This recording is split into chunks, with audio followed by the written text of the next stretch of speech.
जय हिंद दोस्तों। आज हम लोग पॉलिटी से एक इम्पॉर्टेंट टॉपिक मंत्रिपरिषद से संबंधित सारे क्वेश्चंस को देखेंगे जो एग्ज़ाम पॉइंट ऑफ व्यू से काफ़ी इम्पॉर्टेंट है। तो आपसे अनुरोध होगा कि वीडियो को अंत तक ज़रूर देखें। इससे पहले हम राष्ट्रपति और उपराष्ट्रपति वाला वीडियो बना चुके हैं, यदि आप नहीं देखे हैं तो उसे भी देख लीजिएगा, हम लिंक डिस्क्रिप्शन में दे देंगे। चलिए आज का पहला क्वेश्चन देखते हैं हम लोग। पहला क्वेश्चन है, भारत के प्रधानमंत्री के विषय में निम्नलिखित कथनों में से कौन सही है। इसमें से कौन सा सही स्टेटमेंट को देखना है। देखिए पहला देखते हैं हम लोग।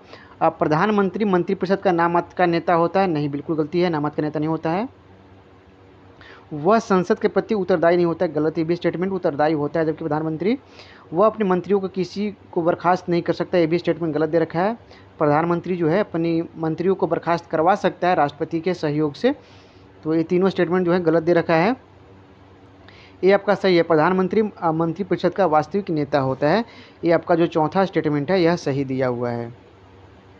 संविधान के अनुच्छेद 74(1) में स्पष्ट लिखा गया है कि राष्ट्रपति के सहायता और सलाह देने के लिए एक मंत्रिपरिषद होगा जिसका प्रधान प्रधानमंत्री होगा। ऐसे व्यक्ति को प्रधानमंत्री नियुक्त किया जाएगा जो उस दल का नेता हो जिसका लोकसभा में बहुमत प्राप्त हो। याद रखिएगा, जिस दल को लोकसभा में बहुमत प्राप्त हो उस दल का नेता को ही प्रधानमंत्री मुख्यतः चुना जाता है। या ऐसे व्यक्ति को जो राजनीतिक दल में समर्थन प्राप्त करने की योग्यता रखता हो या विश्वास रखता हो, ऐसे व्यक्ति को भी प्रधानमंत्री नियुक्त किया जा सकता है। सभी मंत्री राष्ट्रपति के द्वारा प्रधानमंत्री की सलाह पर नियुक्त किए जाते हैं। प्रधानमंत्री व्यवहार में राष्ट्रपति के माध्यम से किसी भी मंत्री को बर्खास्त कर सकता है। तो याद रखिएगा, तो व्यवहार में प्रधानमंत्री जो हो गया मंत्रिपरिषद का वास्तविक नेता के रूप में जाना जाता है। तो इस चीज़ को आप ध्यान में रखेंगे, इसका आंसर डी हो जाएगा। नेक्स्ट क्वेश्चन है, ये बीपीएससी में पूछा हुआ क्वेश्चन है।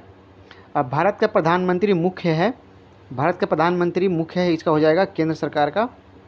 देखिए 74(1), इसको याद रखिएगा, 74(1) के तहत जो है राष्ट्रपति को सहायता और सलाह देने के लिए एक मंत्रिपरिषद होगा जिसका प्रधानमंत्री होता है। तो इसको याद रखिएगा। इस प्रकार भारत के प्रधानमंत्री केंद्रीय सरकार के व्यवहारिक प्रमुख होता है। प्रमुखतः यह लोकसभा के बहुमत दल का नेता होता है आपका प्रधानमंत्री। तो आप इतनी बातें यहाँ पे याद रखेंगे। चलिए नेक्स्ट बात देखते हैं। नेक्स्ट क्वेश्चन है, भारतीय संविधान के अनुच्छेद 78 में प्रावधान है या दायित्वों का, तो हो जाएगा प्रधानमंत्री का। इसमें कुछ प्रावधान दिए गए हैं, हम लोग सुनते हैं एक बार। क ख ग, 3 प्रावधान इसमें दिए गए हैं मुख्यतः, इसको ध्यान दीजिए। आपका क हो जाएगा, तो 78 अनुच्छेद के तहत प्रधानमंत्री के दायित्वों का प्रावधान दिया गया है। इसमें क में कहा गया है कि संघ के कार्यपालक के प्रशासन संबंधी और विधान विषयक प्रस्तावनाओं के संबंधी मंत्रिपरिषद के सभी विनिश्चय राष्ट्रपति को संसूचित करेगा प्रधानमंत्री। ख हो जाएगा आपका, संघ के कार्यकलाप के प्रशासन संबंधी और विधान विषयक प्रस्तावनाओं संबंधी जानकारी राष्ट्रपति मांगे वह दे। यह बातें कही गई है ख में। और ग में कही गई है, किसी विषय को जिस पर किसी मंत्री ने विनिश्चय कर दिया है किंतु मंत्रिपरिषद ने विचार नहीं किया है तो राष्ट्रपति के द्वारा अपेक्षा किया जाने पर परिषद के समक्ष विचार के लिए रखे जाएं। तो ये कुछ दायित्व जो है प्रधानमंत्री के 78 में दिए गए हैं जो राष्ट्रपति के समक्ष रखे जाते हैं, रखने वाली बातें कही गई है इसमें, आप याद रखेंगे 78 के तहत। नेक्स्ट क्वेश्चन है, कैबिनेट का तात्पर्य है, इसका राइट आंसर हो जाएगा कैबिनेट स्तर के मंत्री से। कैबिनेट का तात्पर्य कैबिनेट स्तर के मंत्री से, या जो मुख्य जो मंत्रालय होता है उसे मिलाकर कैबिनेट मंत्री बनाया जाता है। इसमें आपका हो जाएगा होम मिनिस्ट्री होगा, फॉरेन मिनिस्ट्री हो जाएगा, शिक्षा मंत्रालय आ जाएगा, रेलवे मिनिस्ट्री हो जाएगा। इस तरह के जो प्रमुख मंत्रालय होता है उसे मिलाकर कैबिनेट मंत्री बनाया जाता है, मंत्रालय बनाया जाता है। तो इसे ध्यान रखेंगे। कैबिनेट या मंत्रिमंडल प्रधानमंत्री सहित कैबिनेट स्तर के मंत्रियों की परिषद होती है, जबकि मंत्रिपरिषद में प्रधानमंत्री एवं कैबिनेट स्तर के मंत्री सहित राज्य मंत्री एवं उप मंत्री भी शामिल होते हैं। मंत्रिमंडल शब्द का उल्लेख मात्र एक बार आर्टिकल 352 में किया गया है, 44th अमेंडमेंट के तहत इसे जोड़ा गया था। तो आप इसे ध्यान दीजिएगा। मंत्रिमंडल शब्द का उल्लेख आपके संविधान में मात्र एक बार किया गया है, वो हो जाएगा अनुच्छेद 352 इमरजेंसी। ठीक है ना, 352 के तहत कैबिनेट शब्द का इस्तेमाल किया गया है, इसको आप ध्यान में रखेंगे। 352 इमरजेंसी का प्रावधान इसमें है, उसमें कैबिनेट शब्द का इस्तेमाल किया गया है। नेक्स्ट क्वेश्चन है, संसदीय शासन में वास्तविक कार्यपालिका शक्ति किसके पास होती है? देखिए, वास्तविक कार्यपालिका शक्ति की बात होगी तो प्रधानमंत्री हो जाएगा, प्रधानमंत्री हो जाएगा। जो राष्ट्रपति होता है वह नाम मात्र का होता है, तो इसको आप भी ध्यान रखेंगे। भारतीय संविधान के अनुसार प्रधानमंत्री का पद बहुत ही महत्वपूर्ण होता है। संसदीय व्यवस्था में राष्ट्रपति केवल नाम मात्र का कार्यकारी प्रमुख होता है तथा वास्तविक कार्यकारी शक्ति जो होता है प्रधानमंत्री में निहित होता है। तो इस चीज़ को आप ध्यान में रखिएगा। वास्तविक जो होता है कार्यपालिका शक्ति प्रधानमंत्री में निहित होता है, राष्ट्रपति जो होता है वो नाम मात्र का कार्यकारी प्रमुख होता है। प्रधानमंत्री के नियुक्ति से संबंधी जो हो गया अनुच्छेद 75, इसको ध्यान रखिएगा। प्रधानमंत्री के नियुक्ति से संबंधित संविधान के अनुच्छेद 75 में उल्लेख किया गया है। 75 अनुच्छेद में प्रधानमंत्री के नियुक्ति से संबंधित बातों का उल्लेख किया गया है, तो आप इस भी अनुच्छेद को याद रखेंगे आप। चलिए नेक्स्ट क्वेश्चन देखते हैं। नेक्स्ट क्वेश्चन है, भारतीय संविधान के निम्नलिखित प्रावधानों में से कौन सा प्रावधान मंत्रिपरिषद की नियुक्ति तथा पदच्युत को विवेचित करता है? तो इसका राइट आंसर हो जाएगा दोस्तों अनुच्छेद 75। इसको आप याद रखिएगा। अनुच्छेद 75 के तहत नियुक्ति एवं पदच्युत के विवेचित करता है। अनुच्छेद 75(1) के अनुसार प्रधानमंत्री की नियुक्ति राष्ट्रपति करेगा और अन्य मंत्रियों की नियुक्ति राष्ट्रपति जो है प्रधानमंत्री की सलाह पर करेगा। 75(2) के अनुसार ये सभी जो हैं राष्ट्रपति के प्रसाद पर्यंत पद धारण करेंगे। इस चीज़ को आप याद रखिएगा। 75 इसमें सही आंसर हो जाएगा। नेक्स्ट क्वेश्चन है, आमतौर पर भारत के प्रधानमंत्री होते हैं, आमतौर पे भारत के प्रधानमंत्री होते हैं, तो इसका राइट आंसर हो जाएगा लोकसभा के सदस्य होते हैं। आप इस चीज़ को ध्यान दीजिएगा। आमतौर पे लोकसभा के सदस्य जो होते हैं, बहुमत दल के जो नेता होते हैं, उन्हीं को प्रधानमंत्री के रूप में चुना जाता है। आप ये भी याद रखिएगा। अनुच्छेद 75 के तहत प्रधानमंत्री की नियुक्ति से संबंधी बातें कही गई है, तो आप इस चीज़ को ध्यान में रखिएगा। संविधान के अनुसार प्रधानमंत्री दोनों सदनों में से किसी भी एक सदन का सदस्य हो सकता है। आमतौर पर जो है लोकसभा का सदस्य होता है प्रधानमंत्री, क्योंकि जो लोकसभा होता है जनता के द्वारा प्रत्यक्ष रूप से निर्वाचित सदस्य इसमें आते हैं और वह जो होता है लोकतांत्रिक ढंग से निर्वाचित सरकार का प्रतिनिधित्व करता है। तो फिर भी जो है राज्यसभा से यदि प्रधानमंत्री चुन के आता है तो इसमें कोई प्रतिबंध नहीं है, राज्यसभा से भी चुन के आ सकता है, ठीक है।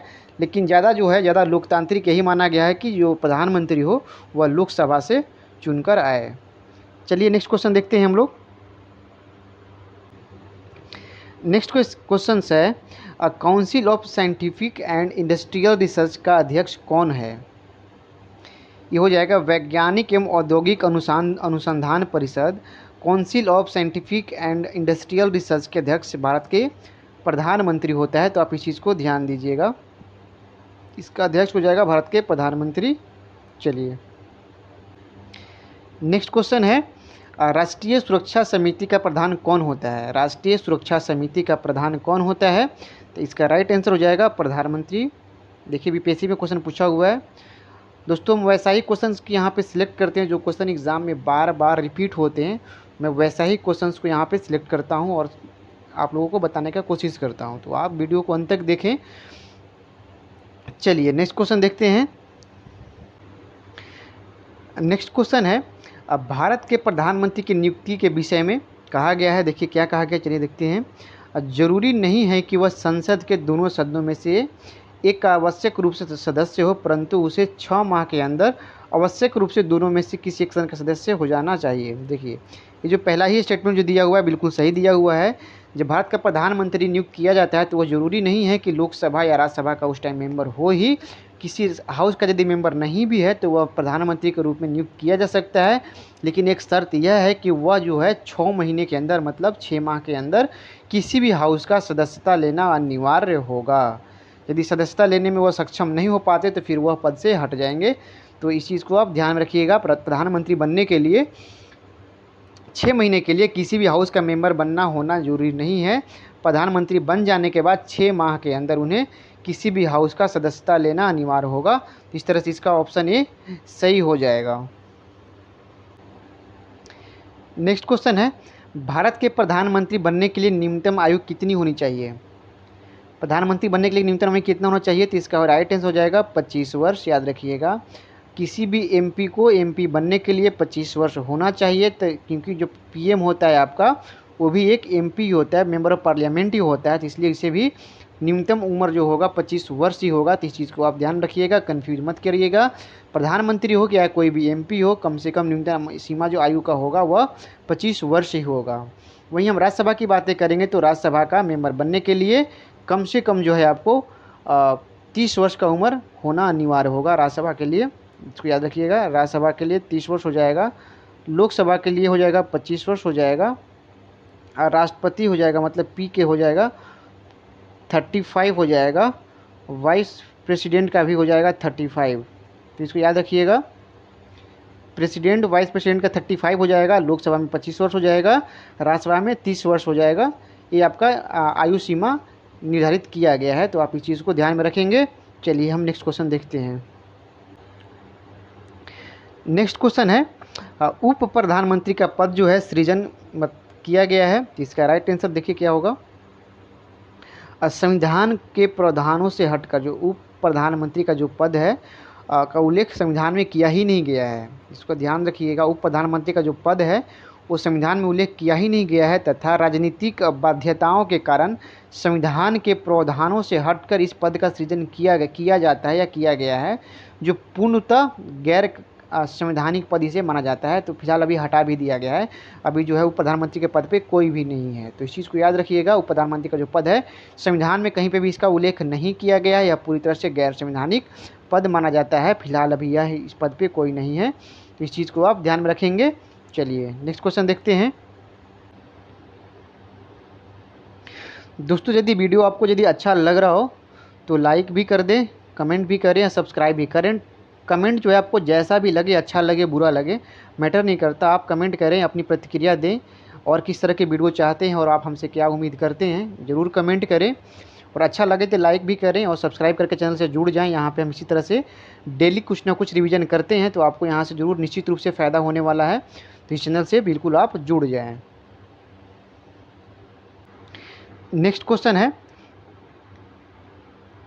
प्रधानमंत्री को इसका सही आंसर होगा राष्ट्रपति के द्वारा नियुक्त किया जाता है। प्रधानमंत्री को राष्ट्रपति के द्वारा 75 का 1 अनुच्छेद 75 1, इसको याद रखिएगा, अनुच्छेद है यह, अनुच्छेद 75 1 के तहत प्रधानमंत्री को राष्ट्रपति के द्वारा नियुक्त किया जाता है। सामान्यतः राष्ट्रपति के द्वारा बहुमत प्राप्त पार्टी को ही जो होता है बहुमत प्राप्त पार्टी के ही नेता को पीएम के तौर पे नियुक्त किया जाता है, प्रधानमंत्री बनाया जाता है।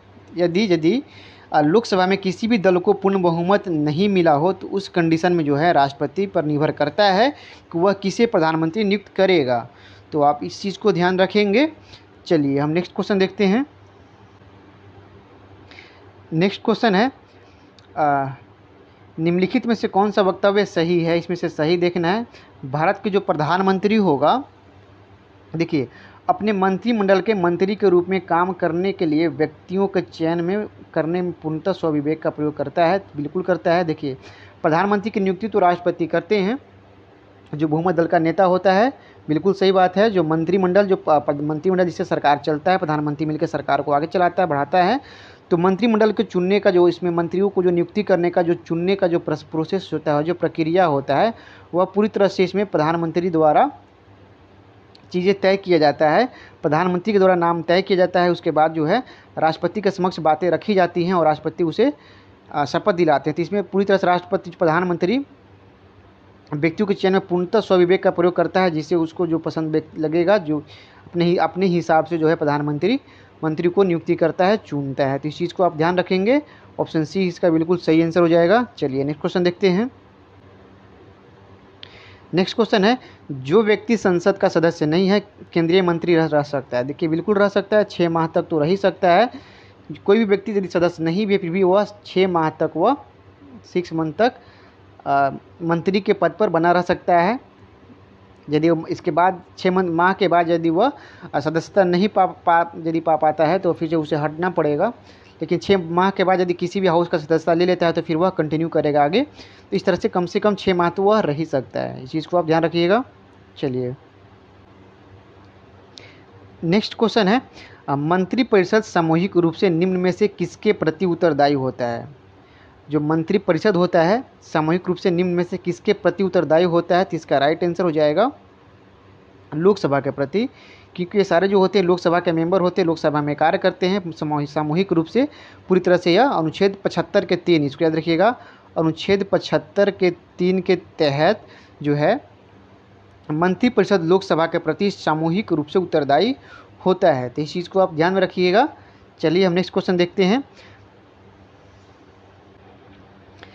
नेक्स्ट क्वेश्चन है, सेम क्वेश्चन है, बीपीएससी में पूछा हुआ क्वेश्चन इस भी है। संघीय मंत्रिपरिषद के मंत्री सामूहिक रूप से किसके प्रति उत्तरदायी होता है? लोकसभा हो जाएगा, वह लोकसभा के प्रति उत्तरदायी होता है। बीपीएससी में पूछा गया क्वेश्चन, इसलिए इसको हम सिलेक्ट किए थे। चलिए नेक्स्ट क्वेश्चन देखते हैं। नेक्स्ट क्वेश्चन है, निम्नलिखित में से कौन सा एक प्रस्ताव भारत में मंत्रिपरिषद रख सकती है? देखिए मंत्रिपरिषद कौन सा प्रस्ताव इसमें रख सकता है? तो खुद के समर्थन में विश्वास प्रस्ताव, इस चीज़ को आप ध्यान रखिएगा। संसद में विश्वास प्रस्ताव होता है मोशन ऑफ कॉन्फिडेंस, समर्थन प्रस्ताव के रूप में सरकार द्वारा रखा जाता है। इस प्रकार के प्रस्ताव को संसद मतलब लोकसभा में ही स्वीकृत अथवा अस्वीकृत किया जाता है। सरकार जो है विश्वास प्रस्ताव संसद में मतलब लोकसभा में तभी लाती है जब उसे लोकसभा में अपना बहुमत साबित करना होता है। विश्वास प्रस्ताव प्रधानमंत्री या उनके मंत्रियों अथवा उनके कोई भी सदस्यों के द्वारा लाया जाता है, जबकि लोकसभा में अविश्वास प्रस्ताव विपक्ष के नेता के द्वारा लाया जाता है। यदि लोकसभा में विपक्ष मतलब अविश्वास प्रस्ताव यदि पास हो जाता है तो मंत्रिपरिषद को त्यागपत्र देना होता है। तो आप इस चीज़ को ध्यान रखिएगा, विश्वास प्रस्ताव तभी लाया जाएगा जब उनके विश्वास पर किसी का भरोसा नहीं रहेगा, मतलब उनके संख्या पे किसी को जब भरोसा नहीं रहेगा तो वो विश्वास प्रस्ताव लाएंगे और अपनी जो आंकड़ा होता है बहुमत का वो दिखाने का प्रयास करेंगे। यदि किसी भी कंडीशन में यदि अविश्वास प्रस्ताव विपक्ष के द्वारा पास करा लिया जाता है तो उस कंडीशन में मंत्रिपरिषद को त्यागपत्र देना पड़ता है। तो आप इतनी बात यहाँ से ध्यान में रखेंगे। चलिए हम नेक्स्ट क्वेश्चन देखते हैं। नेक्स्ट क्वेश्चन है, मंत्रिपरिषद के विरुद्ध अविश्वास प्रस्ताव लाने के लिए लोकसभा के सदस्यों की संख्या होनी चाहिए, इसको याद रखिएगा 50 होगा।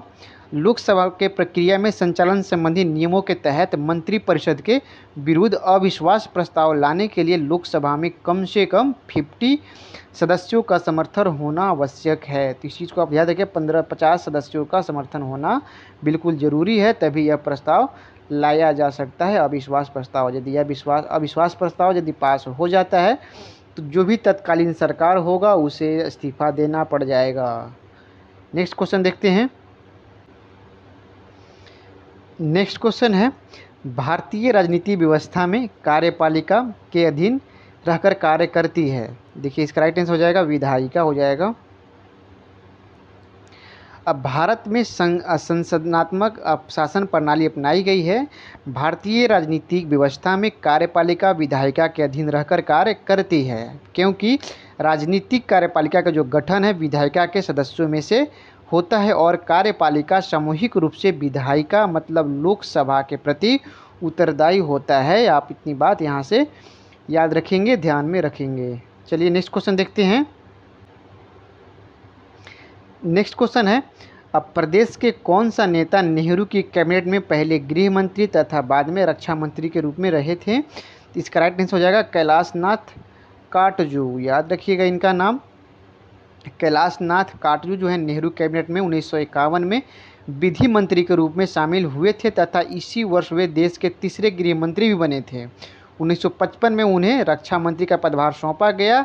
1957 से लेकर 62 के दौरान मध्य प्रदेश के मुख्यमंत्री भी रहे। तो ये कैलाश नाथ काटजू काफ़ी इंपॉर्टेंट व्यक्ति है, काफ़ी पद ये धारण किए थे, तो इनका नाम याद रखिएगा, ठीक है। चलिए नेक्स्ट क्वेश्चन देखते हैं। नेक्स्ट क्वेश्चन है, भारत में स्वतंत्रता के पश्चात प्रथम मंत्रिमंडल का कानून मंत्री कौन थे? प्रथम कानून मंत्री कौन थे? प्रथम मंत्रिमंडल का कानून मंत्री कौन थे? तो इसका राइट आंसर हो जाएगा BR अम्बेडकर। स्वतंत्रता के पश्चात डॉक्टर BR अम्बेडकर विधि या कानून मंत्री थे, जबकि अंतरिम सरकार 1946 में कानूनी मंत्री जो थे वो जोगेंद्र नाथ मंडल थे। इसको याद रखिएगा। भारत में स्वतंत्रता के पश्चात प्रथम कानून मंत्री वी.आर. अम्बेडकर थे। दोस्तों, आपको वीडियो कैसा लग रहा है अपनी प्रतिक्रिया ज़रूर दें, अच्छा बुरा जैसा भी हो आप ज़रूर लिखें, और आगे किस तरह के वीडियो आप चाहते हैं ज़रूर लिख के बताएं। चलिए नेक्स्ट क्वेश्चन देखते हैं। नेक्स्ट क्वेश्चन है, निम्नलिखित में से कौन सा शब्द या शब्दावली भारत के संविधान में उल्लेखित नहीं है। ये हो जाएगा आपका बजट का जो उल्लेख संविधान में कहीं नहीं किया गया है। संविधान में बजट शब्द का उल्लेख कहीं नहीं किया गया है, जबकि अनुच्छेद 112, याद रखिएगा, अनुच्छेद 112 के तहत वार्षिकी वित्तीय वितरण शब्द का प्रयोग किया गया। वार्षिकी वित्तीय विवरण का शब्द का इस्तेमाल किया गया, बजट शब्द का इस्तेमाल नहीं किया गया है, तो ये इसको याद रखिएगा। अनुच्छेद 112 के तहत संविधान में वार्षिक वित्तीय विवरण शब्द का इस्तेमाल किया गया है, ना कि बजट शब्द का इस्तेमाल किया गया है, तो आप इस चीज़ को ध्यान में रखेंगे। चलिए नेक्स्ट क्वेश्चन देखते हैं। नेक्स्ट क्वेश्चन है, अब भारत के किस प्रधानमंत्री की मृत्यु देश से बाहर हुई थी। इसका आंसर हो जाएगा लाल बहादुर शास्त्री। लाल बहादुर शास्त्री का जो है प्रधानमंत्री थे वह भारत के द्वितीय प्रधानमंत्री लाल बहादुर शास्त्री की जो मृत्यु हुआ था देश के बाहर हुआ था, वो हुआ था ताशकंद जो वर्तमान में है आपका उज्बेकिस्तान। ताशकंद जो है वर्तमान में उज्बेकिस्तान है, यहीं पे आपका लाल बहादुर शास्त्री का जो है 1966 में हुआ था इनका मृत्यु। तो इस चीज़ को आप ध्यान में रखेंगे, लाल बहादुर शास्त्री का। नेक्स्ट क्वेश्चन देखते हैं। नेक्स्ट क्वेश्चन है, काफ़ी मज़ेदार क्वेश्चन है, देखिए इसको। अब भारत के प्रधानमंत्रियों में से कौन अपने कार्यकाल में संसद में कभी भी उपस्थित नहीं हुआ है ना। मज़ेदार क्वेश्चन। देखिए इसका आंसर हो जाएगा चौधरी चरण सिंह। देखिए चौधरी चरण सिंह जो हैं 1979 में से लेके 1979 से लेकर यह 80 तक, मतलब 1 साल तक लगभग यह प्रधानमंत्री रहे थे। उसने पूरे कार्यकाल के दौरान लोकसभा की बैठक ही नहीं हुई थी। इनके पूरे कार्यकाल के दौरान जो है लोकसभा में बैठक ही नहीं हुई थी। लोकसभा के निर्धारित बैठक से एक दिन पूर्व ही जो है कांग्रेस द्वारा समर्थन वापस करने के कारण चौधरी चरण सिंह को प्रधानमंत्री के पद से इस्तीफा देना पड़ गया था। तो इस चीज़ को आप याद रखिएगा। ये प्रधानमंत्री थे चौधरी चरण सिंह, ऐसे प्रधानमंत्री थे जो लोकसभा में एक भी बार उपस्थित ही नहीं हुए, इनको मौका ही नहीं मिला। नेक्स्ट क्वेश्चन देखते हैं। नेक्स्ट क्वेश्चन है, संविधान में मंत्रिमंडल शब्द का एक ही बार प्रयोग हुआ है और वह है, इसका सही आंसर होगा अनुच्छेद 352।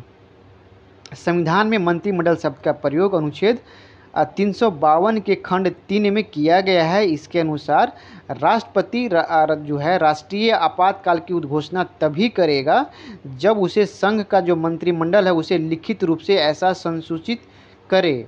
तो इस चीज़ को याद रखिएगा, राष्ट्रपति जो है 352 के तहत जो है राष्ट्रीय आपातकाल घोषित करता है और वो घोषित तभी करेगा जब उसे लिखित तौर पे मंत्रिमंडल के द्वारा संसूचित किया जाएगा। तो इस चीज़ को आप याद रखिएगा।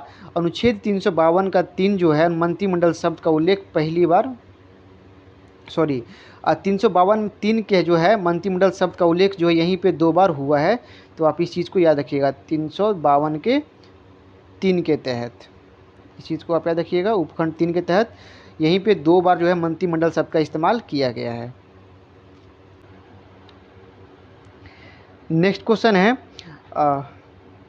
उदारीकरण, निजीकरण और भूमंडलीकरण की नई आर्थिक नीति घोषित की गई थी, उस टाइम प्रधानमंत्री कौन थे। तो इसको याद रखिएगा, उस टाइम प्रधानमंत्री आपका नरसिम्हा राव थे। उस टाइम भारत की आर्थिक स्थिति काफ़ी ख़राब हो गई थी। ये जो बात है आपका है 24 जुलाई 1991। तत्कालिक प्रधानमंत्री नरसिम्हा राव ने नई औद्योगिक नीति की घोषणा की। इसके अनुसार आर्थिक सुधारों में उदारीकरण, निजीकरण, भूमंडलीकरण तथा बाजारीकरण की नीति अपनाई गई थी। इसी दौरान डॉक्टर मनमोहन सिंह ने काफ़ी अहम रोल निभाया था, तो इनका भी नाम इस टाइम से जुड़ा हुआ है। नेक्स्ट क्वेश्चन है, निम्नलिखित में से कौन सा आधिकारिक दस्तावेज भारत से संबंधित है? तो इसका राइट आंसर हो जाएगा श्वेत पत्र। भारत में सरकार के द्वारा अथवा उसके उसके मंत्रालय के द्वारा किसी विषय पर विस्तृत एवं आधिकारिक विवरण जो होता है श्वेत पत्र मतलब व्हाइट पेपर के रूप में जारी किया जाता है। तो इस तरह से आधिकारिक जो दस्तावेज होगा वह श्वेत पत्र होता है। इस चीज़ को आप ध्यान में रखेंगे। नेक्स्ट क्वेश्चन है, काफ़ी महत्वपूर्ण क्वेश्चन है, इसको देखिए। निम्नलिखित संविधान संशोधन में से कौन सा एक बताता है कि मंत्रिमंडल में कुल मंत्रियों की संख्या जो है प्रधानमंत्री को सम्मिलित करते हुए लोकसभा के सदस्यों की कुल संख्या का 15% से अधिक नहीं होगा। यह जो बात है 91वां संविधान संशोधन, याद रखिएगा 91 संविधान संशोधन हुआ था 2003 में के द्वारा संविधान के 75 में मंत्री परिषद में प्रधानमंत्री सहित मंत्रियों की कुल जो संख्या होगा लोकसभा में कुल सदस्यों का 15% से अधिक नहीं होगा। इस चीज़ को आप याद रखिएगा। जो मंत्री होते हैं, कुल मंत्री आप जो देखते हो, ये मंत्री वो मंत्री, उनकी जो संख्या है कुल सदस्यों का 15% से अधिक किसी भी हाल में अधिक नहीं हो सकता है। तो इस चीज़ को आप ध्यान रखेंगे। नेक्स्ट क्वेश्चन है, जय जवान जय किसान का नारा किसने दिया था? जय जवान जय किसान का नारा किसने दिया था? तो इसका सही जवाब हो जाएगा आपका लाल बहादुर शास्त्री। लाल बहादुर शास्त्री ने जय जवान जय किसान का नारा दिया था। इसको आप ध्यान में रखेंगे। भारत के द्वितीय प्रधानमंत्री थे वर्ष 1964 से लेकर 60, उनका कार्यकाल याद रखिएगा 1964 में ही नेहरू का मृत्यु हुआ था। इस चीज़ को याद रखिएगा। 64 में नेहरू का मृत्यु हुआ था, उसके बाद यह भारत के प्रधानमंत्री बने थे। 1964 से 66 तक यह रहे थे। लाल बहादुर शास्त्री ने भारत पाक युद्ध हुआ था 1965 में, याद रखिएगा 1965 में ही भारत पाक युद्ध हुआ था। इसी युद्ध के दौरान ही हुआ जय जवान जय किसान का नारा दिए थे लालू बहादुर शास्त्री ने। थैंक यू दोस्तों। वीडियो यदि अच्छा लगा हो तो चैनल से जुड़ जाए, सब्सक्राइब करें चैनल को, और आपको यहाँ से निश्चित तौर पे आपको फ़ायदा होगा, और लाइक कमेंट भी कर दें। Thank you so much. फिर कल मिलते हैं नेक्स्ट वीडियो में, तब तक के लिए ऑल द बेस्ट।